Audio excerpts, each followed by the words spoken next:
Mount Diablo. Mount Diablo, Rachelle K.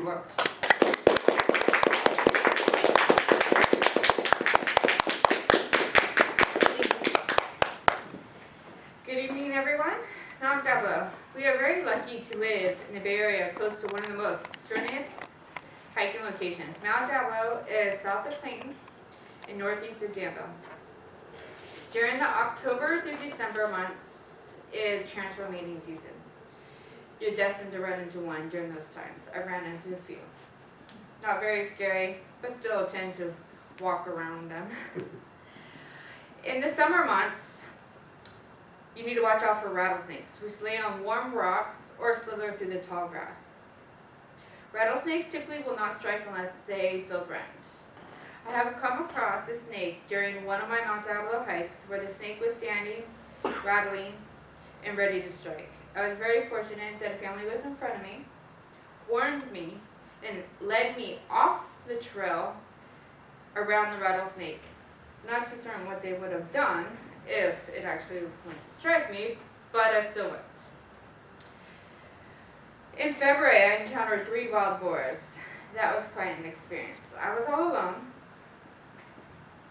I was walking up what is called the Olympia Trail, and I was walking alone on my way. Next thing I know, I hear some rumbling in the bushes.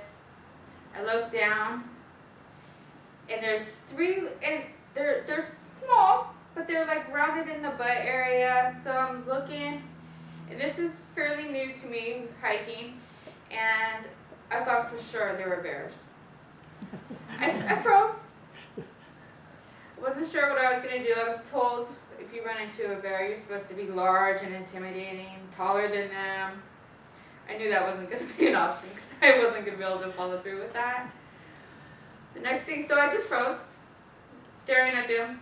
I don't know what my next step was going to be. Heart was racing. Then they started snorting. That was really weird. I still was kind of thinking they were bears that snorted. I wasn't really sure. But at that time, I knew it was either I was going to stay there forever or I was going to run. I chose to run. Well, let me tell you, I don't know if any of you guys have been on the Olympia Trail, but running through the Olympia Trail is literally a switchback. So you run, and you run, and you run, and you make a couple feet.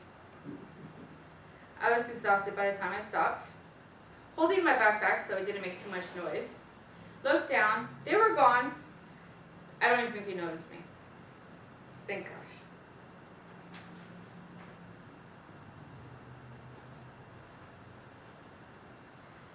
Mount Diablo has many wildlife: squirrels, bunnies, birds, eagles, deer, snakes, coyotes, oh yes, bobcats. I've even been told there's been sightings of mountain lions. Haven't experienced the mountain lions, but the bobcats.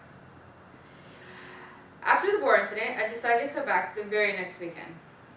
Slightly intimidated, warned by all my friends, don't go alone, Rachelle. Was still gonna do it.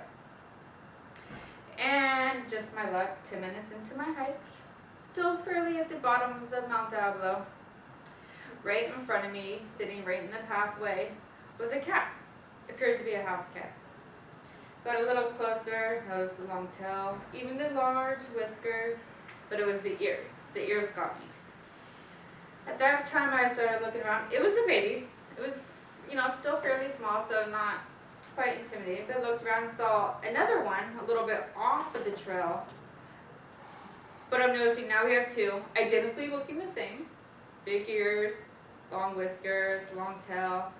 And I decided, I think I'm going to turn around. I still was, early in my hike. I think I'm going to turn around this time and take a different trail because I was assuming if we have 2 baby cats, it's not going to be too far off a mom cat. And I wasn't really going to see how that situation was going to turn out.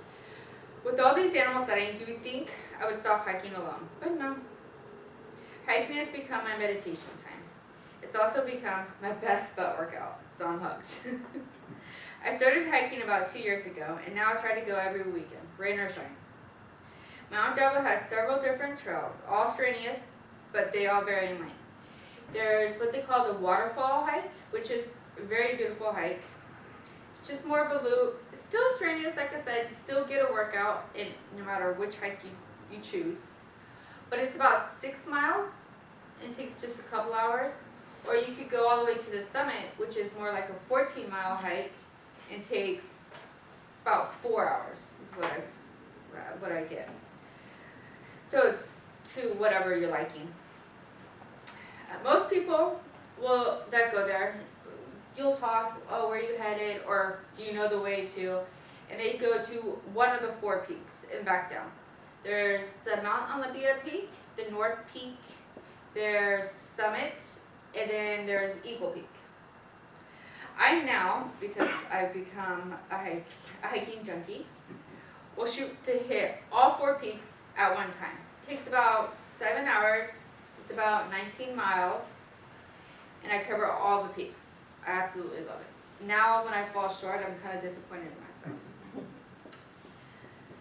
Last Saturday, my boyfriend and I went to Mill Valley to the Dip Sea hike that leads to Stinson Beach.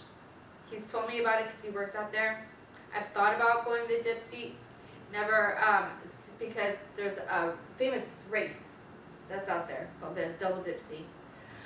Never went, but we went. The elevation's 72 feet, and it's about 7 miles. It was gorgeous. My next goal is a 31-mile hike, the Skyline to the Sea Trail. It's on the crest of the Santa Cruz Mountains. Typically, it's a 3-day hike. We're going to do it in 2. That's our goal. On July 25th, we've already signed up and made reservations for the Half Dome in Yosemite Park. That's 8842 feet. And it's 12 to 15 hours to complete. That's going to be a challenge because I fear heights. So more to follow on that one. My absolute favorite will always be Mount Diablo. That is 2572 feet and never lets me down. The wildlife, the stream, the waterfalls, the view of the Bay Area, and from the summit you can even see the Sierras Nevada, in Nevada. It's a time that my boyfriend and I share, and if we're lucky we can get the kids to go too. I encourage everyone to go, explore. There's several different trails to experience. Thank you.